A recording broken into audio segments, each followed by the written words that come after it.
नमस्कार दोस्तों, smart study में आपका स्वागत है। जितने विद्यार्थी हैं वो जल्दी से जुड़ जाइए ताकि अपन है वो सेशन को स्टार्ट कर सकें। कल अपन ने है वो 3 टेस्ट पेपर यानी अपन कह सकते हैं कि 75 क्वेश्चन है वो साइंस के पिछली बार आए क्वेश्चनों को अपन ने है वो डिस्कस कर लिया था और जिसको आपने है वो बहुत सारा अपन कह सकते हैं कि लाइक किया। आज अपन है वो आगे स्टार्ट करते हैं, तो जल्दी से सभी विद्यार्थी जुड़ जाइए। देखिए, क्वेश्चन आया था कि निम्नलिखित में से कौन सा और लचीला और कोमल होता है। ठीक है, तो इसका सही जवाब क्या हो जाएगा? तांबा। अपने को पता है कि सल्फर, कार्बन और फास्फोरस, या अपन कह सकते हैं कि सल्फर और कार्बन क्या होते हैं, दोनों क्या होते हैं, फास्फोरस दोनों क्या होते हैं, सल्फर और कार्बन दोनों गैस होते हैं, लेकिन और फास्फोरस भी क्या होती है, एक अधातु होती है। ठीक है, तो अपन कह सकते हैं कि तांबा जो होता है वो क्या होता है, कोमल और लचीला होता है। ठीक है, चलिए अगला क्वेश्चन। अगला क्वेश्चन देखिए कौन सा है। अगला क्वेश्चन है कि आम तौर पर और विद्युत बल्ब में कौन सी रासायनिक निष्क्रिय गैस भरी जाती है। ठीक है, देखिए यदि अपन बात करें इस क्वेश्चन की, तो यहाँ पर यदि निष्क्रिय गैस पूछा गया है तो यहाँ पर ऑप्शन जो होना चाहिए था वो होना चाहिए था आर्गन। ठीक है, लेकिन यहाँ पर कोई ऑप्शन है वो आर्गन ऑप्शन है वो नहीं दिया गया है, तो अपन कह सकते हैं कि नाइट्रोजन भी है वो अपने को पता है कि बल्ब के तंतु को ऑक्सीकरण से बचाने के लिए नाइट्रोजन गैस भी भरी जाती है। ठीक है, तो यहाँ पर सही जवाब क्या हो जाएगा, नाइट्रोजन हो जाएगा। लेकिन यदि आर्गन दिया हुआ होता तो यहाँ पर आर्गन है वो सही जवाब होता। ठीक है, चलिए अगला क्वेश्चन। अगला क्वेश्चन अपन करते हैं। अगला बहुत ही शानदार क्वेश्चन है जो आपसे एग्जाम के अंदर देखो पूछा गया है।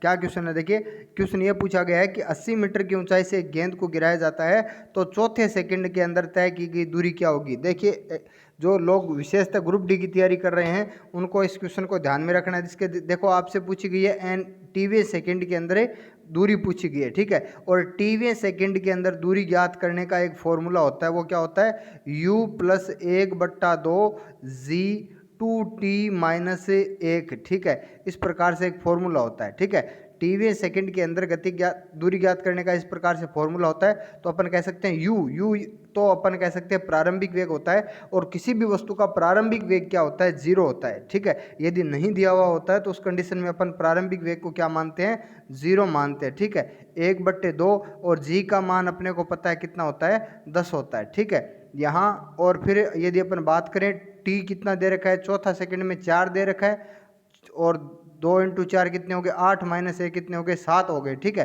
तो अपने पास ये आ जाएगा 1/2 × 10 × कितना आ गया, 7 आ गया। ठीक है, तो अपन 2 से यदि 10 को कैंसिल करेंगे तो 5 हो जाएंगे, और 5 × 7 कितने हो जाएंगे, 35 हो जाएंगे। ठीक है, दोबारा सुन लीजिए, आपको ये फॉर्मूला याद रखना है, u+1/2 g 2t-1। ठीक है, टी का मान यहाँ पर आपसे 4 दे रखा है और जी का मान आपको 10 से यहाँ पर दे रखा है। ठीक है, तो इसका आंसर कितना हो जाएगा, 35 हो जाएगा। ठीक है, चलिए अगला क्वेश्चन। अगला क्वेश्चन जो है वो है कि निम्नलिखित में से कौन सा प्लांट बॉडी जड़, तना और पत्ती में विभक्त नहीं होती। ठीक है, अपने को पता है कि स्पायरोगायरा क्या होता है, स्पायरोगायरा होता है एक शैवाल होता है। ठीक है, स्पायरोगायरा क्या होता है, शैवाल होता है, और स्पायरोगायरा का शरीर है वो अपने को पता है कि शैवाल जो आते हैं वो किसके अंदर आते हैं, थैलोफाइटा समूह के अंदर आते हैं। ठीक है, शैवाल किसके अंदर आते हैं, थैलोफाइटा समूह के अंदर आते हैं। तो थैलोफाइटा समूह जो होता है वो जड़, तना, पत्ती के अंदर विभेदित नहीं होता। ठीक है, मैंने आपको ये क्वेश्चन कई बार पहले भी है वो करवाया है। ठीक है, चलिए अगला क्वेश्चन करते हैं। तो अगला क्वेश्चन देखिए, अगला क्वेश्चन क्या है। अगला क्वेश्चन है निम्नलिखित में से कौन सा सरल स्थायी उत्तक नहीं होता है। ठीक है, देखिए जीवोतक या कोलेनकाइमा और स्क्लेरेनकाइमा ये क्या होते हैं, ये होते हैं सरल स्थायी उत्तक। लेकिन अपने को पता है कि जाइलम और फ्लोएम क्या होते हैं, ये होते हैं जटिल स्थायी उत्तक। ठीक है, तो आपको याद रखना है कि जाइलम और फ्लोएम क्या होते हैं, जटिल स्थायी उत्तक होते हैं। ठीक है, और अपन कह सकते हैं कि पेरेनकाइमा, कोलेनकाइमा और स्क्लेरेनकाइमा जो होते हैं वो क्या होते हैं, सरल स्थायी उत्तक होते हैं। ठीक है, चलिए अगले क्वेश्चन देखिए। अगला क्वेश्चन क्या दे रखा है, अगला क्वेश्चन आपसे ये दे रखा है कि आधुनिक आवर्त सारणी में किस समूह में हेलोजन पाए जाते हैं। तो मैं आपको कई बार बता चुका हूँ, हेलोजन का मतलब होता है अभिक्रियाशील तत्व। ठीक है, हेलोजन का मतलब क्या है, हेलोजन का मतलब होता है अभिक्रियाशील तत्व। और आधुनिक आवर्त सारणी में हेलोजन जो होते हैं वो 17वें वर्ग के अंदर पाए जाते हैं। और कौन कौन से होते हैं, अपन कहते हैं फ्लोरीन, क्लोरीन, ब्रोमीन, आयोडीन और एस्टेटिन। ठीक है, ये क्या होते हैं, ये होते हैं क्या, ये होते हैं हेलोजन। ठीक है, चलिए अगला क्वेश्चन। अगला क्वेश्चन देखिए, बहुत ही अच्छा क्वेश्चन है साइंस का, और ये अपन कह सकते हैं कि न्यूमेरिकल के रूप में है। तो ये कह रहा है कि दो जो प्रतिरोध है उनको 10 ओम और 20 ओम है उनकी प्रतिरोधकता, और एक श्रृंखला के अंदर 6 वोल्ट की बैटरी से जोड़ा गया है, तो विद्युत धारा है वो ज्ञात कीजिए। ठीक है, यहाँ पर श्रृंखला का मतलब क्या हो गया? श्रृंखला का मतलब हो गया श्रेणी क्रम। ठीक है, और श्रेणी क्रम के अंदर प्रतिरोध, कुल प्रतिरोध ज्ञात करने के लिए अपन क्या करते हैं? दोनों प्रतिरोधों को जोड़ लेते हैं। ठीक है, तो 10 ओम और 20 ओम कुल प्रतिरोध कितना हो गया? 30 ओम हो गया। और आपको V कितना दे रखा है? V दे रखा है कितना? 6 वोल्ट दे रखा है। अब अपने पास विद्युत धारा ज्ञात करने का फॉर्मूला होता है I बराबर V बट्टे R। ठीक है, I बराबर V बट्टे R। तो यहाँ पर V अपने को दे रखा है 6 और R कितना दे रखा है? 30 दे रखा है। इसको जब सॉल्यूशन करेंगे अपने तो ये हो जाएगा 0.2 एम्पियर। ठीक है, 6 के अंदर जब 30 का भाग देंगे तो ये आ जाएगा 0.2 एम्पियर। तो इसका पहला ऑप्शन है वो बिल्कुल क्या हो जाएगा? करेक्ट हो जाएगा। ठीक है, चलिए अगला क्वेश्चन देखते हैं।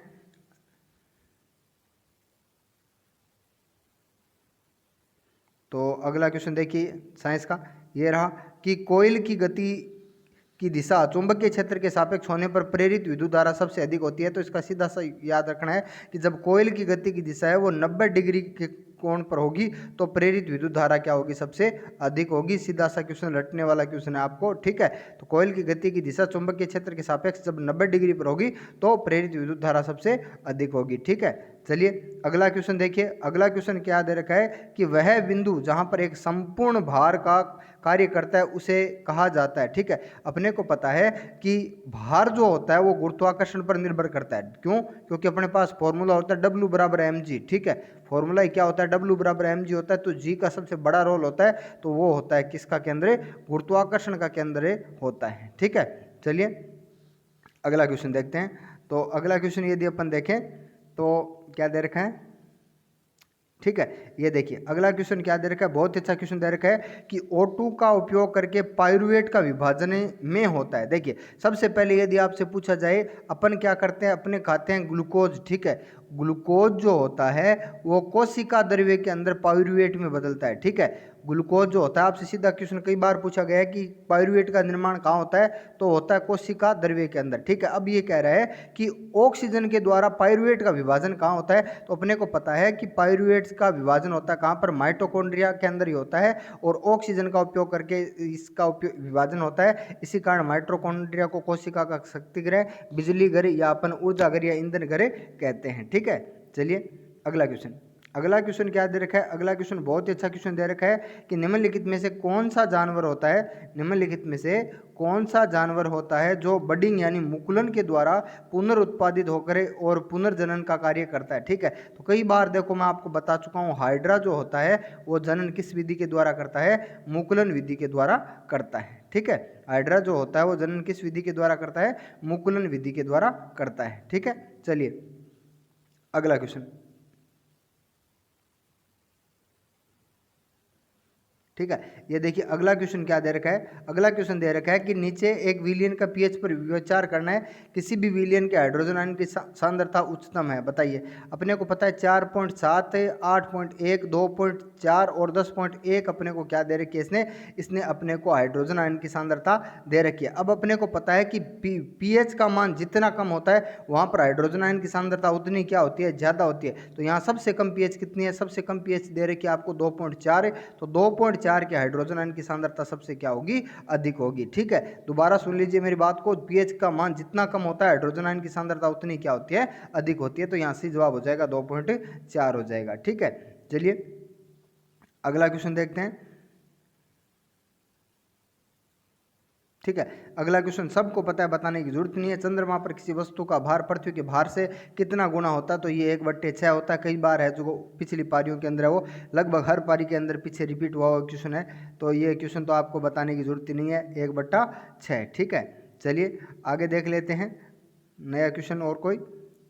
तो अगला क्वेश्चन जो साइंस का आपके सामने, ठीक है, चलिए देख लेते हैं, ये रहा क्वेश्चन। ठीक है, बहुत ही अच्छा क्वेश्चन आया है। निम्नलिखित में से कौन से यौगिकों में क्रिस्टलीकरण का पानी नहीं पाया जाता? मैं कई बार आपको बात बता चुका हूँ कि जिप्सम CaSO4 के अंदर है वो जल के 2 अणु पाए जाते हैं। ठीक है, वॉशिंग सोडा Na2CO3 के अंदर है वो जल के 10 अणु पाए जाते हैं। कॉपर सल्फेट नीला थोथा के अंदर है वो जल के 5 अणु पाए जाते हैं। लेकिन baking soda sodium hydrogen carbonate या सोडियम बाइकार्बोनेट के अंदर है वो जल का एक भी अणु नहीं पाया जाता है। ठीक है, तो इसका सही जवाब क्या हो जाएगा? बेकिंग सोडा हो जाएगा। इस टाइप के क्वेश्चन है वो आपको याद रखने हैं। ठीक है, ये कई बार मैं आपको है वो करवा चुका हूँ, तो आप इसको याद रखेंगे। ठीक है, अगला क्वेश्चन बहुत ही सीधा सा क्वेश्चन है। रासायनिक अभिक्रिया जिसमें गर्मी यानी ऊष्मा उत्पन्न होती है क्या कहलाती है? तो अपने को पता है ऐसी अभिक्रिया क्या कहलाती है? ऊष्माक्षेपी अभिक्रिया कहलाती है। ठीक है, ऊष्माक्षेपी अभिक्रिया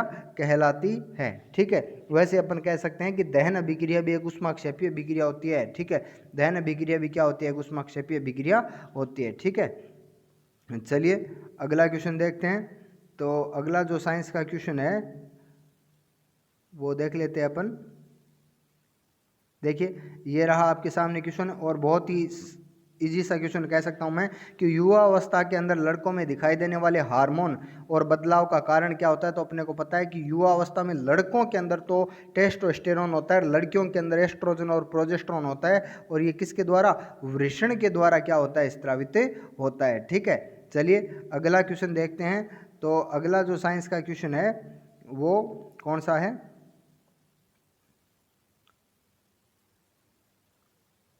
देखिए, अगला जो क्वेश्चन है वो कौन सा है कि परमाणु संख्या के आधार पर तत्वों को वर्गीकृत किसने किया था? तो सीधी सी बात है, अपने को पता है कि परमाणु संख्या के आधार पर तत्वों को वर्गीकृत किसने किया था? तो डोबेराइनर ने तो क्या दिया था? त्रिक सिद्धांत दिया था, उसने परमाणु द्रव्यमान के आधार पर दिया था। और मोजले ने 1913 के अंदर क्या किया था? मोजले ने 1913 के अंदर परमाणु संख्या के आधार पर दिया था। न्यूलैंड और मेंडलीफ ने भी क्या किया था? परमाणु द्रव्यमान के आधार पर दिया था, लेकिन मोजले ने परमाणु संख्या के आधार पर वर्गीकृत किया था। ठीक है, चलिए अगला क्वेश्चन देख लेते हैं। अगला क्वेश्चन जो था वो ये देखिए गलत है थोड़ा सा, तो रेलवे ने भी इसको क्या कर रखा है? हटा रखा है। ठीक है, ये अगला क्वेश्चन फिर गलत आ गया था। चलिए अगला क्वेश्चन कौन सा है?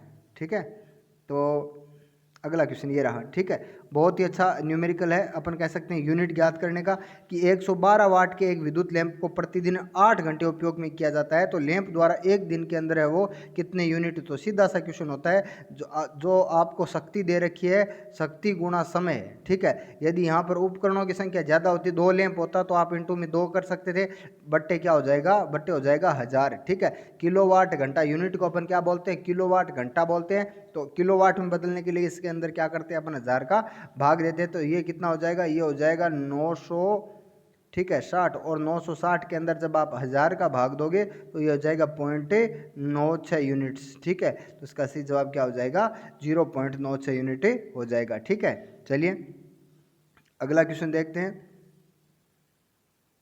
देखिए, अगला क्वेश्चन आपको दे रखा है कि निम्नलिखित में से कैल्शियम हाइड्रोक्साइड का सूत्र क्या होता है? ठीक है, सीधी सी बात है, कैल्शियम हाइड्रोक्साइड का सूत्र होता है CaOH2 का होल ट्वाइस, या अपन कह सकते हैं कैल्शियम हाइड्रोक्साइड को क्या बोलते हैं? चूने का पानी बोलते हैं। क्या बोलते हैं? चूने का पानी बोलते हैं, या अपन इसको बोलते हैं बुझा हुआ चूना। ठीक है, इसको क्या बोलते हैं अपने? बुझा हुआ चूना भी बोलते हैं, या अपन इसको बोलते हैं लाइम वाटर। ठीक है, इसको क्या बोला जाता है? लाइम वाटर बोला जाता है। ठीक है, चलिए अगला क्वेश्चन देख लेते हैं। अगला क्वेश्चन देखिए, बहुत ही शानदार सा अपन कह सकते हैं कि एक न्यूमेरिकल आया है, और इस टाइप का न्यूमेरिकल आपको समझना जरूरी है, क्योंकि अपन कह सकते हैं सबसे ज़्यादा इसी प्रकार के न्यूमेरिकल है वो पिछली बार पूछे गए थे। देखिए, आपसे क्वेश्चन पूछा है कि 40 किलोग्राम भार वाली एक लड़की है, वो 4 सेकंड में 5 मीटर ऊंची सीढ़ियों के ऊपर तेजी से चढ़ जाती है, तो उसके द्वारा खर्च की गई शक्ति ज्ञात करनी है। ठीक है, और आपको जी दे रखा है कितना? 10 दे रखा है। अपने को पता है शक्ति ज्ञात करने का फॉर्मूला क्या होता है? शक्ति ज्ञात करने का फॉर्मूला होता है कार्य बट्टा समय। कार्य बट्टा समय होता है। अब अपने के पास समय तो दे रखा है 4 सेकंड, लेकिन कार्य ज्ञात करना है, तो अपने पास क्या है? अपने पास m है, अपने पास h है, और अपने पास g है। ठीक है, तो स्थितिज ऊर्जा को यहाँ अपन क्या मान सकते हैं? कार्य मान सकते हैं, और बट्टा क्या हो गया? समय हो गया। ठीक है, तो यहाँ शक्ति ज्ञात करने का फॉर्मूला हो जाएगा mgh/t। ठीक है, तो यहाँ m दे रखा है कितना? 40 दे रखा है, G 10 दे रखा है और H दे रखा है 5 और बट्टे समय कितना दे रखा है 4 दे रखा है। ठीक है, 4 ये 10 बार कैंसिल हो गया तो 10 को 10 से गुना किया 100 हो गया और 100 को 5 से गुना किया तो ये कितना हो गया 500 हो गया। ठीक है, जिस विद्यार्थी को नहीं समझ में है एक बार फिर से समझ लीजिए, अपन ऊर्जा और शक्ति दोनों ऊर्जा और कार्य है दोनों एक ही प्रकार के होते हैं। ठीक है, और शक्ति ज्ञात करने का फॉर्मूला क्या होता है, कार्य बट्टा समय होता है। तो यहाँ पर हमने स्थितिज ऊर्जा को कार्य माना, स्थितिज ऊर्जा ज्ञात करने का फॉर्मूला होता है mgh। mgh का मान अपने को दिया हुआ है, t का मान भी अपने को दिया हुआ है, तो अपन क्या कर सकते हैं आंसर निकाले सकते हैं। ठीक है, चलिए अगला क्वेश्चन देखिए, एसिटिक अम्ल को कहा जाता है, बताइए एसिटिक अम्ल के 5 से 8% विलयन को क्या कहा जाता है। तो मैंने कई बार बता दिया आपको, सिरका कहा जाता है। याद रखना एसिटिक अम्ल को ही एथेनोइक अम्ल कहा जाता है। ठीक है, इसको भी कई बार क्या नाम आ जाता है, एथेनोइक अम्ल कहा जाता है। ठीक है, ग्लेशियल एसिटिक अम्ल, ग्लेशियल एसिटिक अम्ल का मतलब क्या होता है कि ये जो है वो सर्दियों के अंदर जम जाता है, इसलिए इसको ग्लेशियल एसिटिक अम्ल भी कहते हैं। ठीक है, चलिए अगला क्वेश्चन देख लेते हैं। तो अगला क्वेश्चन आपसे कहा गया है कि श्रवण रेंज के अंदर, सुनने के अंदर सबसे नीचे वाली आवृत्ति क्या होती है। तो अपने को पता है कि सबसे नीचे कौन सी होती है, अवसर्य तरंगें होती है। ठीक है, सबसे नीचे क्या होती है, अवसर्य तरंगें होती है, जिनकी आवृत्ति 20 हर्ट्ज से क्या होती है, अपन कह सकते हैं 20 हर्ट्ज से क्या होती है, कम होती है। ठीक है, 20 हर्ट्ज से क्या होती है, कम होती है, तो इनको इंफ्रासोनिक बोलते हैं। ठीक है, चलिए अगला क्वेश्चन देखते हैं। तो अगला क्वेश्चन है,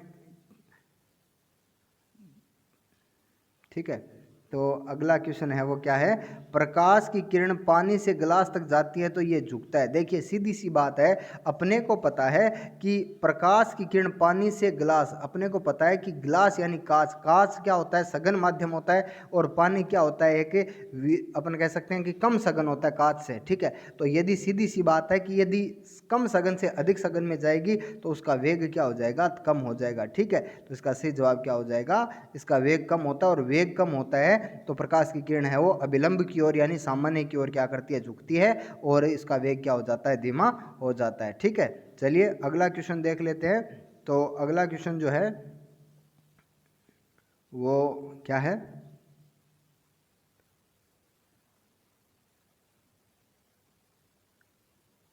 ठीक है, तो अगला क्वेश्चन ये रहा, मैंने आपको कई बार बताया भी है कि किसी सैटेलाइट यानी उपग्रह और पृथ्वी के बीच आकर्षण का गुरुत्व आकर्षण बल को तेजी प्रदान करता है। मैं देखो कई बार बता चुका हूं आपको कि नाभिक के चारों ओर इलेक्ट्रॉनों की गति और पृथ्वी के चारों ओर जो उपग्रहों की गति है, या सूर्य के चारों ओर जो ग्रहों की गति है, उसका कारण होता है अभिकेंद्रीय बल। ठीक है, यहाँ पर यही कह रहा है कि पृथ्वी के चारों ओर, सैटेलाइट कौन सा है, उपग्रह अपन कह सकते हैं चंद्रमा है, या फिर जितने भी उपग्रह है उनकी उसके चारों ओर जो गति होती है वो किसके कारण होती है, अभिकेंद्रीय बल के कारण होती है। ठीक है, चलिए अगला क्वेश्चन देख लेते हैं। तो अगला क्वेश्चन कौन सा है,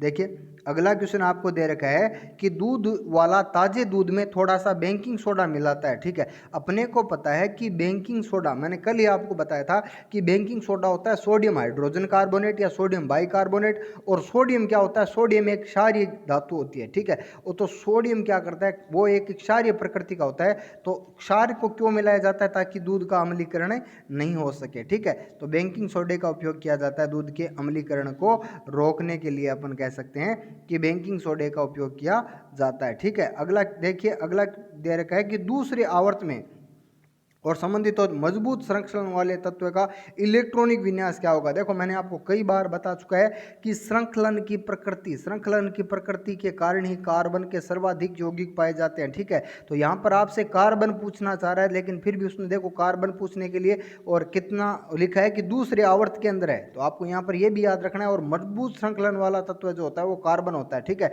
तो कार्बन के अपन कह सकते हैं कि के कक्षक में 2 इलेक्ट्रॉन होते हैं और एल कक्षक में कितने होते हैं, 4 इलेक्ट्रॉन होते हैं, तो कार्बन का इलेक्ट्रॉनिक विन्यास कितना हो गया, 2 4 हो गया। ठीक है, तो इसका सही जवाब हो जाएगा 2 4। ठीक है, चलिए अगला क्वेश्चन आपको दे रखा है कि चालक तार का पीवीसी द्वारा कोटिंग को रोका जाता है। ठीक है, अपने को पता है कि तार के यदि चारों ओर है वो पीवीसी यानी पॉलीवाइनिल क्लोराइड जो अपन बोलते हैं पीवीसी को, ठीक है, इसकी यदि चारों ओर परत चढ़ा दी जाती है तो अपने को पता है कि शॉर्ट सर्किट नहीं होगा, तार आपस में नहीं टकराएंगे, ठीक है। चलिए अगला क्वेश्चन देख लेते हैं। अगला क्वेश्चन जो है वो फिर एक न्यूमेरिकल आपको दे रखा है कि 6 किलोग्राम, ठीक है, कितना 6 किलोग्राम और 480 स्थितिज ऊर्जा वाली एक वस्तु को एक ऊंचाई पर रखा जाता है तो जमीन से वस्तु की ऊंचाई क्या होगी, ठीक है। अब अपने को पता है कि स्थितिज ऊर्जा ज्ञात करने का फॉर्मूला क्या होता है, mgh होता है। और आपसे यहाँ पर क्या पूछा गया है, g पूछा गया है, m और g दे रखा है आपको, ठीक है। यहाँ पर 480 स्थितिज ऊर्जा आपको दे रखी है, ये 6 आपको ऊंचाई दे रखी, सॉरी द्रव्यमान दे रखा है, और यहाँ पर 10 g दे रखा है, h आपसे पूछा गया है, तो ये 0 से 0 कैंसिल हो गया और 6 अंठे क्या हो जाता है, अपने को पता है कितना 48 हो जाता है, तो ठीक है, तो ये हो जाएगा चौथा ऑप्शन है 8 मीटर ऊंचाई हो जाएगी, ठीक है। चलिए अगला क्वेश्चन है कि 4 कार्बन वाले हाइड्रोकार्बन के साथ जुड़ने वाला उपसर्ग है, ठीक है। अपने को पता है 4 को किससे व्यक्त करते हैं, ब्यूट से व्यक्त करते हैं, ठीक है। 6 को 7 को क्या करते हैं, हेप्ट से, ये 3 हो जाएगा, और 8 का कितना होता है, 2 होता है, ठीक है। चलिए अगला क्वेश्चन देख लेते हैं।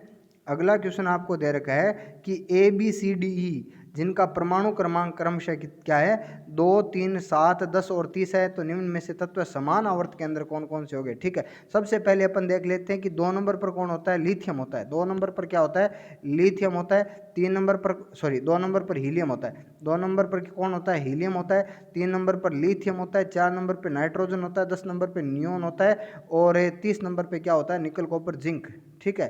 तो ये कौन होता है, 30 नंबर पर जिंक होता है, ठीक है। तो अपने को पता है कि कौन है, लिथियम और ये जो नाइट्रोजन और जिंक तीनों क्या होते हैं, दूसरे आवर्त के अंदर अपन कह सकते हैं कि होते हैं ये, ठीक है। ये दोनों क्या होते हैं, दूसरे आवर्त के अंदर पाए जाते हैं, ठीक है।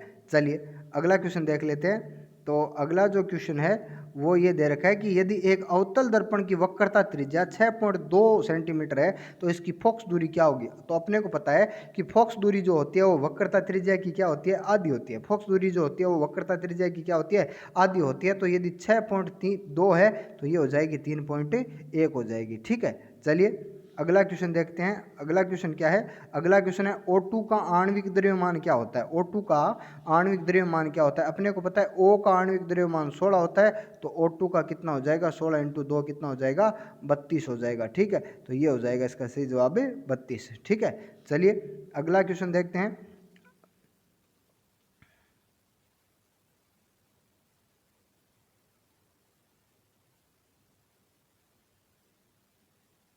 ठीक है, तो अगला क्वेश्चन साइंस का जो है वो अपन देख लेते हैं, ठीक है। तो ये रहा अगला क्वेश्चन साइंस का कि 1 किलोवाट घंटा के अंदर कितना जूल होता है, ठीक है। तो ये अपने को पता है ये होता है 3.6 × 10⁵ होता है, ठीक है। 3.6 × 10⁵ क्या होता है, 5 होता है, ठीक है। तो इस 3.6 × 10⁶ होता है, ठीक है। तो ये हो जाएगा कितना, 36 लाख लगभग, ठीक है। चलिए अगला क्वेश्चन। तो अगला क्वेश्चन कौन सा है, अगला क्वेश्चन है कि बादलों का रंग सफ़ेद है वो किसके कारण दिखाई देता है, ठीक है। तो सीधी सी बात है, रंग यदि बात आती है तो वहाँ प्रकाश की प्रकीर्णन होती है। सूर्य का लाल दिखाई देना, आकाश का नीला दिखाई देना, या अपन कह सकते हैं समुद्र का नीला दिखाई देना, टिंडल प्रभाव, ये सब प्रकाश के प्रकीर्णन की घटनाएं होती है, ठीक है। चलिए अगला क्वेश्चन जो है वो देख लेते हैं अपन साइंस का, ठीक है। तो आपको हमेशा याद रखना है कि रंग जो होता है ना, रंग, तो देखिए अगला क्वेश्चन है, वैसे तो अपन कह सकते हैं कि ये तो रीजनिंग का क्वेश्चन है, ठीक है। चलिए अगला क्वेश्चन है जो साइंस का है वो ये रहा कि सजीवों के लक्षणों को आनुवांशिकता के सिद्धांत का प्रतिपादन किसने किया था। तो अपने को पता है कि आनुवांशिकता का जनक कौन है, मेंडल है। तो ये आनुवांशिकता के जनक कौन थे, मेंडल थे, ठीक है। तो इसका जवाब क्या हो जाएगा, मेंडल हो जाएगा। आनुवांशिकता का जनक कौन था, मेंडल था। अगला क्वेश्चन जो है वो NCERT से संबंधित तो बहुत ही अच्छा क्वेश्चन है कि हम मूत्र त्याग की उत्तेजना को नियंत्रित कर सकते हैं, यानी मूत्र त्याग की जो क्रिया होती है वो हमारे नियंत्रण में होती है। इसका कारण क्या होता है, तो इसका कारण ये होता है कि हमारा जो मूत्राशय होता है, ठीक है, वो मांसपेशियों से बना होता है, और वो मांसपेशियां क्या होती है, तंत्रिकाओं के नियंत्रण में होती है, ठीक है। और तंत्रिकाओं के नियंत्रण के कारण हम मूत्र त्याग की क्रिया को क्या कर सकते हैं, नियंत्रण कर सकते हैं, ठीक है। चलिए अगला क्वेश्चन जो है वो ये गलत दे रखा है, ठीक है। चलिए अगला क्वेश्चन दे रखा है कि के कारण और स्केलेरन कायमा, स्केलेरन कायमा क्या होता है, दृढ़ोतक होता है कि दीवार मोटी होती है। किसके कारण है वो स्केलेरन कायमा की दीवार मोटी होती है? तो आपको याद रखना, देखो पेक्टिन के कारण तो जो कोलेन कायमा होता है वो लचीला होता है, और लिग्निन के कारण जो है वो स्केलेरन कायमा की दीवार क्या होती है, मोटी होती है। और लिग्निन को हम बोलते हैं पादप सीमेंट, ठीक है, ये सीमेंट की तरह कार्य करती है, ठीक है, तो इसको बोलते हैं पादप सीमेंट, ये मजबूती प्रदान करती है, ठीक है। चलिए अगला क्वेश्चन, ठीक है, तो अगला क्वेश्चन यदि अपन देखें तो आपको दे रखा है कि दो फोकस दूरियों वाला लेंस, यानी अपन कह सकते हैं कि द्विफोक्सी लेंस जो होता है वो उसका उपयोग कौन करते हैं, ठीक है। द्विफोक्सी लेंस का ऊपरी भाग होता है अवतल और नीचे का भाग होता है उत्तल। ये क्वेश्चन भी कई बार एग्जाम के अंदर आ चुका है, तो मैं आपको पहले ही बता दूं, ठीक है। अब देखिए द्विफोक्सी लेंस वो काम में लेता है जिसकी निकट की और दूर की दोनों दृष्टि क्या हो, प्रभावित हो। तो अपन कह सकते हैं मायोपिया और हाइपरमेट्रोपिया दोनों यदि प्रकार की, जिसको अपन बोलते हैं जरा दृष्टि दोष, ठीक है, उस प्रकार के दोष के अंदर क्या किया जाता है, दो फोकस वाली दूरियों वाले लेंस का उपयोग किया जाता है, ठीक है। चलिए अगला क्वेश्चन देख लीजिए कौन सा है, इनमें से संबंधित नहीं है, ठीक है। वैसे ये क्वेश्चन देखो रीजनिंग के अंदर पूछा गया है, लेकिन साइंस का क्वेश्चन है, तो आपको याद रखना है कि इनमें से कौन सा है वो संबंधित नहीं है, ठीक है। तो इनके अंदर से कौन सा है वो संबंधित नहीं है, तो आप कहोगे कि इनमें से, और जो हाइड्रोजन जो है वो क्या है, गैस है, हाइड्रोजन क्या है, गैस है। बाकी सभी क्या है, बाकी सभी है वो क्या है, धातु है। अपने को पता है कि यहाँ पर हीलियम है, और सॉरी हाइड्रोजन जो है वो धातु है, बाकी एल्यूमिनियम है, गोल्ड है, और सिल्वर जो है वो क्या है, ये धातु होती है, और हाइड्रोजन क्या होती है, एक अधातु होती है, गैस होती है, ठीक है। चलिए अगला क्वेश्चन देखते हैं। तो अगला जो क्वेश्चन है साइंस का वो कौन सा है, तो अपन देख ही लेते हैं तुरंत ही, ठीक है। तो ऊर्जा की व्यावसायिक इकाई क्या होती है, ठीक है, ऊर्जा की व्यावसायिक इकाई क्या होती है, तो अपने को पता है कि ऊर्जा की व्यावसायिक इकाई जो होती है वो किलोवाट घंटा होती है, KWH, और इसको हम क्या बोलते हैं, यूनिट बोलते हैं, ठीक है। ऊर्जा की व्यावसायिक इकाई क्या होती है, किलोवाट घंटा होती है, जिसको अपन क्या बोलते हैं, यूनिट बोलते हैं, ठीक है। चलिए अगला क्वेश्चन देख लेते हैं। तो अगला जो क्वेश्चन है वो कौन सा है साइंस का,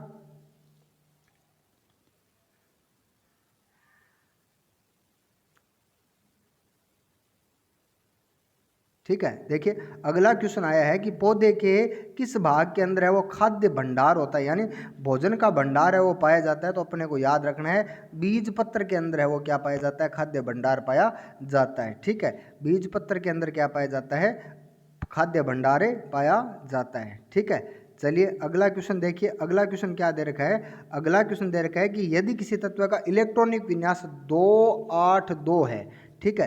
कल देखो कई विद्यार्थी कमेंट कर रहे थे कि दिखाई नहीं दे रहा है, तो मैं बता दूं कई क्वेश्चन जो है वो थोड़े से छोटे टाइप कह सकते हैं, तो उनको मैं या तो बोल दूंगा या बड़ा करके कुछ लिखने की कोशिश करूंगा, तो आप उसको भी समझने की कोशिश करना, ठीक है। अब से दे रखा है कि तत्व का इलेक्ट्रॉनिक विन्यास 282 है, तो तत्व है वो किससे संबंधित है। देखो आपको सीधा सा इनको जोड़ लेना है आपस में, ठीक है। 282 का मतलब हो गया 12, और 12 होता है मैग्नीशियम, ठीक है। और अपने को पता है कि मैग्नीशियम, अपने को पता है बेरिलियम और मैग्नीशियम, ठीक है। बेरिलियम दूसरे आवर्त से होता है, और मैग्नीशियम क्या होता है, तीसरे आवर्त से संबंधित होता है, ठीक है। चलिए अगला क्वेश्चन है कि किसी वस्तु के एक ऊंचाई से भूमि पर गिराया जाता है, जब ये भूमि को छूती है तो इसमें क्या अधिकतम होती है। सीधी सी बात है, याद रखना, जब वस्तु अधिकतम ऊंचाई पर होती है तो उसमें स्थितिज ऊर्जा अधिकतम होती है, और जब भूमि से टकरा रही होती है तो उस टाइम में उसके अंदर क्या होती है, गतिज ऊर्जा है वो अधिकतम होती है, ठीक है। तो इसका सही जवाब हो जाएगा गतिज ऊर्जा। अगला क्वेश्चन दे रखा है कि पारा का आयशक होता है, तो अपने को पता है HGS सीनाबार, ठीक है। HGS जो होता है सीनाबार जो होता है वो किसका आयशक होता है, पारा का आयशक होता है, ठीक है। चलिए अगला क्वेश्चन देखते हैं। तो अगला जो क्वेश्चन है वो है एनेलिडा संबंध से नहीं है, एनेलिडा वर्ग से संबंधित नहीं है। तो अपने को पता है केंचुआ, जोंक और नेरिस। देखो एनेलिडा का मतलब क्या होता है, खंड युक्त शरीर, यानी जिनका शरीर जो होता है वो छोटे छोटे टुकड़ों में डिवाइड होता है। लेकिन एस्केरिस जो होता है वो किससे, एस के हेलमंथिज संघ से संबंधित है, किससे, एस के हेलमंथिज संघ से संबंधित है। तो इसका सही जवाब हो जाएगा एस्केरिस हो जाएगा, ठीक है।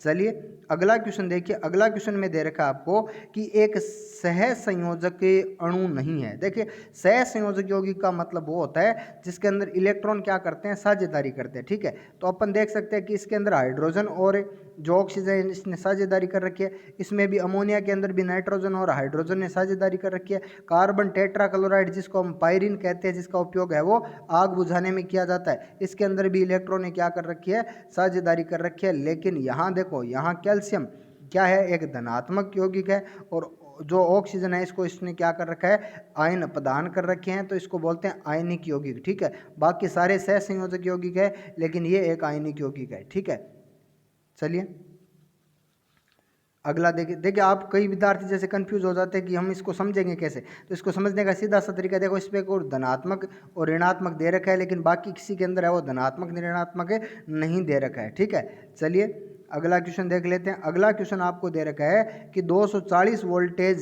और 0.6 एम्पियर धारा वाले एक विद्युत बल्ब की शक्ति क्या होगी। देखिए विद्युत शक्ति ज्ञात करने का फॉर्मूला होता है P बराबर VI। ठीक है, P बराबर क्या होता है, VI होता है। आपको V कितना दे रखा है, 240 दे रखा है, और I दे रखा है 0.6। ठीक है, और दोनों को मल्टीप्लाई करेंगे तो कितना आ जाएगा, 144 वोल्ट वाट आ जाएगा। तो इसका सही जवाब हो जाएगा 144 वाट। ठीक है, चलिए अगला क्वेश्चन देख लेते हैं। तो ठीक है, तो अगला क्वेश्चन जो दे रखा है वो दे रखा है कि इक्का एल्यूमिनियम को आधुनिक आवर्त सारणी के रूप नाम से जाना जाता है। देखिए इक्का एल्यूमिनियम क्या है, देखो जब मेंडलीफ ने अपनी आवर्त सारणी सेट की थी उस समय कुछ तत्वों की खोज नहीं हुई थी, लेकिन उसने कुछ तत्वों के नाम दे दिए थे कि ये तत्व है वो भविष्य में खोजे जाएंगे, तो उन्होंने इक्का एल्यूमिनियम नाम दिया था, और इक्का एल्यूमिनियम भविष्य में गैलियम के रूप में खोजा गया था। तो आपको याद रखना है। ठीक है, यहाँ 3 नाम आपको याद रखने हैं। एक तो एक का बोरोन होता है, एक का सिलिकॉन होता है, एक क्या होता है, एक का एल्यूमिनियम होता है। ठीक है, चलिए अगला क्वेश्चन देखिए। निम्नलिखित में से आयनीकरण ऊर्जा है वो किस तत्व की ओर सबसे उच्च होती है। तो यहाँ पर सही जवाब क्या हो जाएगा, हीलियम की आयनीकरण ऊर्जा जो होती है वो सबसे क्या होती है, अधिक होती है। ठीक है, चलिए अगला क्वेश्चन देख लेते हैं।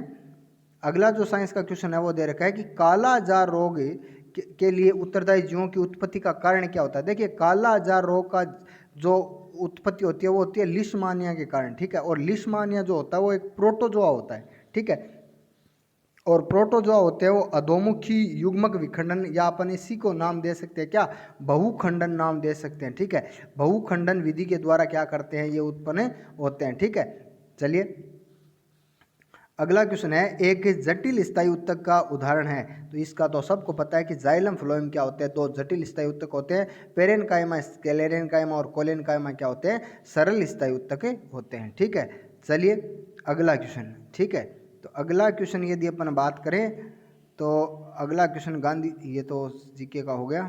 ठीक है, चलिए अगला क्वेश्चन देख लेते हैं अपन, और बहुत ही इंपॉर्टेंट क्वेश्चन अपन कह सकते हैं कि ये तो साइंस के आए हुए हैं। ठीक है, अगला क्वेश्चन है, त्वरण की विमा क्या होती है। देखिए त्वरण की विमा निकालना मैं आपको बताता हूँ। देखो त्वरण की यदि आपको विमा निकालनी है, किसी भी अपन कह सकते हैं राशि की यदि आपको विमा निकालनी है, तो सबसे पहले आपको पता होना चाहिए उसका, और अपन कह सकते हैं कि अपन उसकी इकाई पता होनी चाहिए। तो त्वरण की इकाई क्या होती है, मीटर प्रति वर्ग सेकंड होती है। ठीक है, मीटर प्रति वर्ग सेकंड होती है। ठीक है, तो अपने को पता है कि एम क्या है, मीटर, और मीटर मात्रक किसका होता है, लंबाई का होता है। लंबाई को अपन एल से लिखते हैं। ठीक है, तो इसका पावर आप चाहे 1 लिख लो। ठीक है, एम यहाँ पर कुछ नहीं है तो एम 0 है। एस टी यानी समय का मात्रक, सेकंड किसका मात्रक होता है, सेकंड का, और इसके ऊपर कितना है, -2 है। ठीक है, तो ये क्या हो जाएगा, ये हो जाएगी त्वरण की विमा। ठीक है, L1 m0 t -2, ये क्या हो जाएगी, त्वरण की विमा। आपको यदि फॉर्मूला इकाई पता है तो आप आराम से विमा निकाले सकते हो। ठीक है, चलिए अगला क्वेश्चन जो है, ठीक है, तो अगला क्वेश्चन अपन देख लेते हैं कि अगला क्वेश्चन कौन सा है। तो अगला क्वेश्चन है यहाँ पर, ये देखो यहाँ पर एक क्वेश्चन दिया हुआ था, लेकिन ये क्वेश्चन था क्या था, गलत था। क्यों, क्योंकि यहाँ पर देखो 60 kg द्रव्यमान की वस्तु को 4 मीटर स्थानांतरित करने के लिए बल पूछा गया है। ठीक है, और बल ज्ञात करने का फॉर्मूला होता है F बराबर ma। अब अगले ने अपने को m तो दे दिया, लेकिन a न देकर यहाँ पर क्या दे दिया, s दे दिया। ठीक है, तो ये थोड़ा सा क्वेश्चन क्या हो गया था, गलत हो गया था। तो रेलवे ने इस क्वेश्चन को क्या कर लिया, हटा लिया। ठीक है, चलिए अगला क्वेश्चन है, तीसरे आवर्त में मौजूद कक्षाएं कौन सी होती है? तो सीधी सी बात है, पहले आवर्त में के होती है, दूसरे में एल होती है और तीसरे में के एल एम होती है। ठीक है, के एल एम होती है। ठीक है, चलिए अगला क्वेश्चन देख लेते हैं। तो अगला क्वेश्चन है, रेगिस्तान की और पौधों की बाह्य त्वचा पर मोम जैसी परत पाई जाती है, ये पदार्थ कौन सा है? तो ये पदार्थ होता है क्यूटिन। ठीक है, रेगिस्तान की बाह्य त्वचा पर मोम जैसे पदार्थ की परत पाई जाती है और ये पदार्थ क्या होता है? ये होता है क्यूटिन होता है। ठीक है, चलिए अगला क्वेश्चन है, स्थितिज ऊर्जा के बराबर होती है? तो सीधी सी बात है, स्थितिज ऊर्जा क्या होती है? mgh होती है। ठीक है, स्थितिज ऊर्जा क्या होती है? mgh होती है। ठीक है, चलिए अगला क्वेश्चन देख लेते हैं। तो अगला जो क्वेश्चन है, ठीक है, तो अगला क्वेश्चन साइंस का अभी अपने सामने,